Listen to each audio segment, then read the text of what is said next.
O presidente Jair Bolsonaro respondeu pelas redes sociais ao ator americano Leonardo DiCaprio, que postou uma animação dramática com o suposto desmatamento da Amazônia durante seu governo.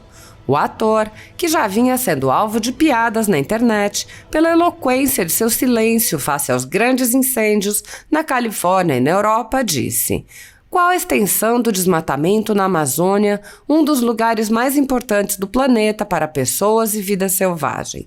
De acordo com esse mapa revelador do Map Biomas, somente nos últimos 3 anos a região foi duramente atingida pelo desmatamento ilegal nas mãos da indústria extrativa." O presidente Jair Bolsonaro respondeu ao ator em inglês: "Você de novo, Léo. Desse jeito, você vai virar meu melhor cabo eleitoral, como dizemos aqui no Brasil. Eu poderia te dizer para vender seu iate antes de ditar regras para o mundo, mas eu conheço esquerdistas. Vocês querem mudar o mundo, mas nunca querem mudar a si mesmos. Então vou deixar para lá. Aqui entre nós, é estranho ver um cara que finge amar o planeta prestar mais atenção ao Brasil do que aos fogos que estão destruindo a Europa e também o seu próprio país. É possível questionar se você tem uma obsessão com o meu país e os nossos recursos naturais, ou se você apenas acredita que o Brasil é o único da Terra. Mas não se preocupe, Léo. Diferente dos lugares que você finge não ver, em sua brilhante interpretação de cego, o Brasil é e continuará sendo a nação que mais preserva. Você pode continuar brincando com seus brinquedinhos de estrela de Hollywood enquanto nós fazemos o nosso trabalho. Na realidade, no meu governo, a média de desmatamento é muito menor do que era no passado, quando o bandido transformado em candidato que seu amiguinho brasileiro apoia estava no poder. Está bastante claro que quem ataca o Brasil e sua soberania para mostrar virtude não tem a menor ideia sobre o assunto. Eles não sabem, por exemplo, que nós preservamos mais de 80% da nossa vegetação nativa, nem que nós temos a energia mais limpa entre os países do G20. Também está bastante claro que você não sabe que o meu governo anunciou um novo compromisso para erradicar o desmatamento ilegal até 2028 e não 2030, como fez a maioria dos países. Ou talvez você saiba disso, mas por algum motivo o finge não saber. Espero que você não esteja recebendo demais por esse papel. Se for possível, nós adoraríamos que você parasse de espalhar desinformação. Há pouco tempo, você utilizou uma imagem de 2003 para falar de queimadas na Amazônia que estariam acontecendo em 2019 e foi desmascarado, mas eu perdoei você. Então vai, não peque mais. Aliás, qual é a sua opinião sobre o aumento do uso de carvão na Europa? E sobre a Greta Thunberg, você sabe o que ela tem feito ultimamente? Qual a opinião dela sobre isso? Se eu estivesse fazendo um churrasco na minha casa, tenho certeza de que ela estaria gritando: "Como você se atreve?" No Brasil, a ditadura da toga segue firme. O país tem hoje presos políticos e jornais, parlamentares, influenciadores e partidos censurados. A Folha Política tem toda a sua receita, gerada desde 1º de julho de 2021, confiscada por uma canetada do ministro Luiz Felipe Salomão, ex-corregedor do TSE, com o aplauso e o respaldo dos ministros Luiz Roberto Barroso e Alexandre de Moraes. Além disso, todas as receitas futuras do jornal obtidas por meio do YouTube estão previamente bloqueadas. Há mais de um ano, todos os rendimentos do jornal estão sendo retidos sem justificativa jurídica.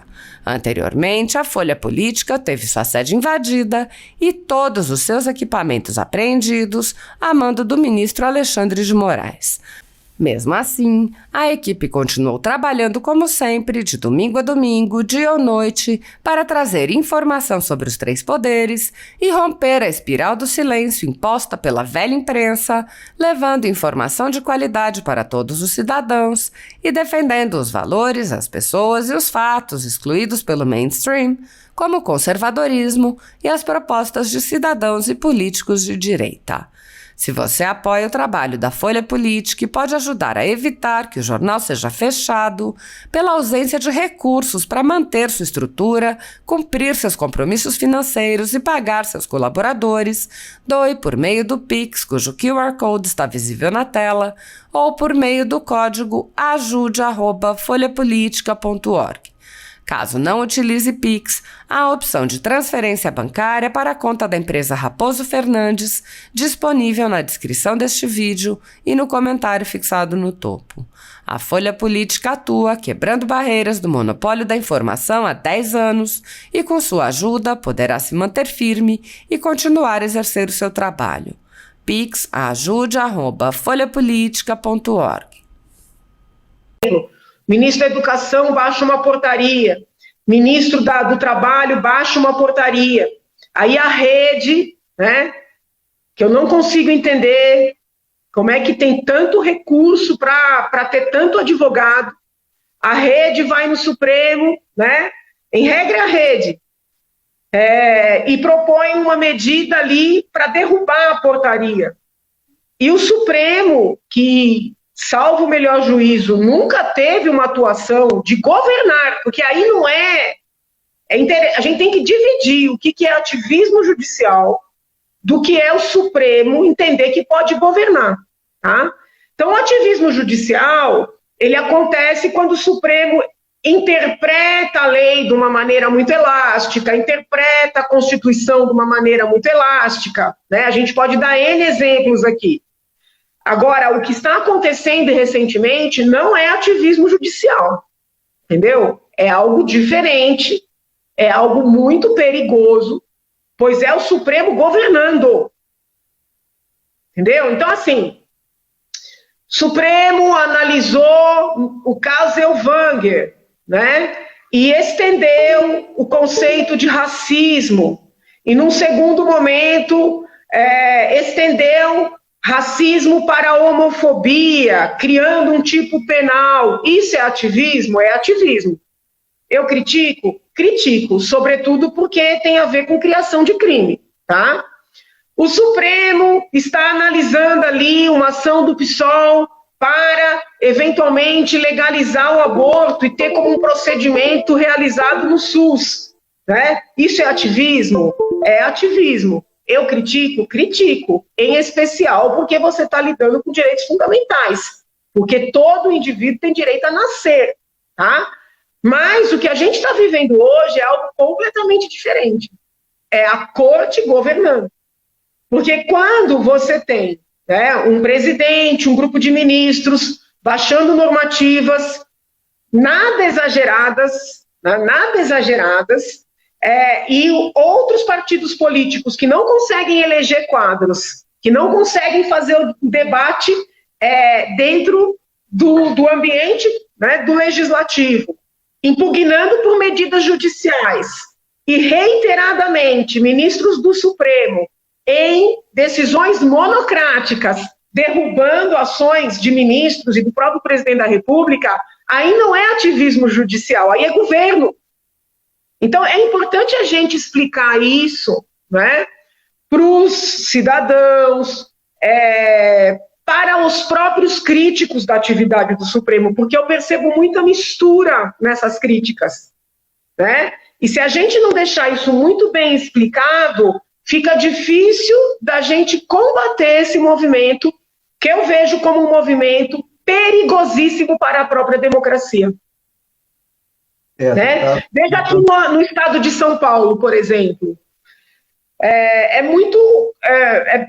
existem algumas situações em que parlamentares vão ao Tribunal de Justiça, seja para questionar aprovações no âmbito da Assembleia, alguns questionam modalidades de votação, houve decisões do TJ que eu já critiquei por entender que eram, vamos dizer assim, alguma modalidade de interferência na atividade do Legislativo, porém, né, não existe uma situação do TJ que se equipare à atividade do Supremo. É muito comum o TJ dizer, olha, isso é do âmbito do Legislativo, quando encerrar a discussão lá, eventualmente podemos avaliar, num caso concreto, a incidência da lei. Não existe essa gana, né, do TJ governar São Paulo.